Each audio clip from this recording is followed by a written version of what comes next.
CNN News 18 has now accessed some details as far as the 10/11 terror attack goes. This is the custody details, the remand note of the latest arrest that the NIA has made. Jasir Wani, who was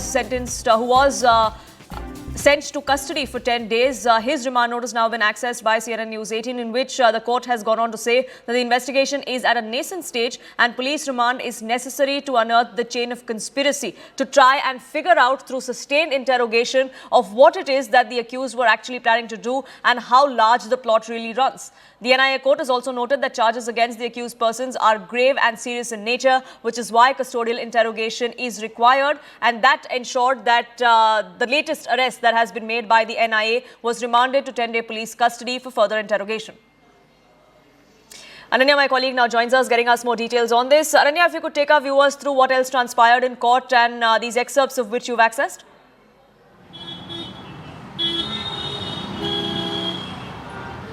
Well, these excerpts are from, in fact, the NIA Court's order. As far as Jasir alias Danish is concerned, very categorically the court going on to say that, the investigation is at a nascent stage and the custodial interrogation of these accused persons is necessary, and that is warranted, in fact, is what, in fact, the court has stated in its order.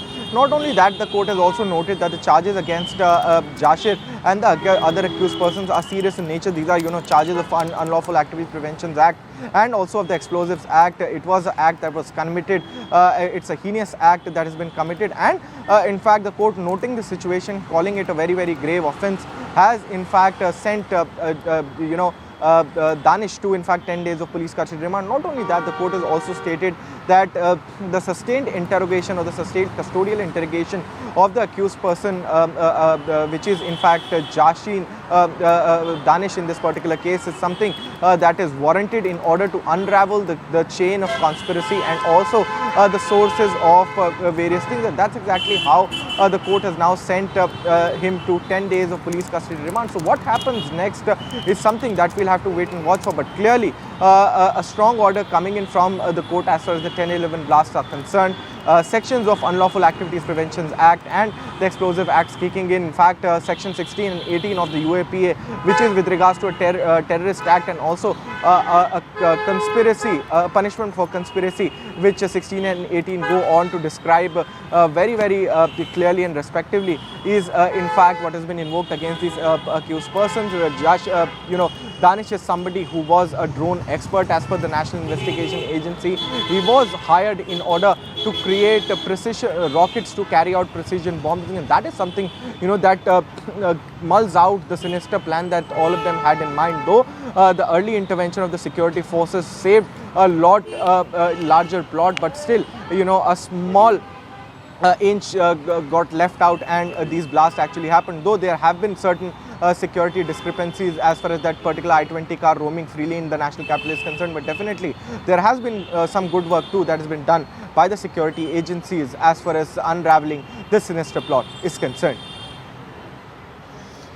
Right, Ananya, as you were pointing out, this is the NIA Court order that was, apologies to our viewers, this is not the remand note, this is an NIA Court order that has been accessed, details of which Ananya was just putting out for you. But NIA has made several breakthroughs with these arrests, because this is eventually going to ensure that we do find out what the details of the entire plot are, how deep really the rot runs, how far and wide it spreads across the country.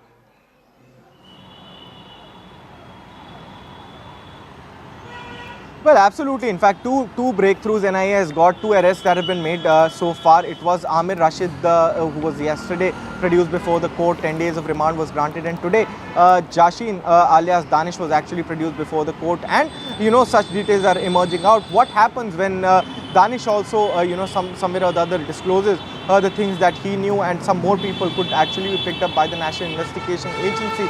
But the real question that remains to be answered, which would be answered in fact in some time, is that what was this sinister plot and how far were these people trying to go, and what was in fact the larger scheme of things that were at play, and how far a bigger damage could have been done if at all urgent intervention of the the security agencies and the anti-terror agencies would not have taken place.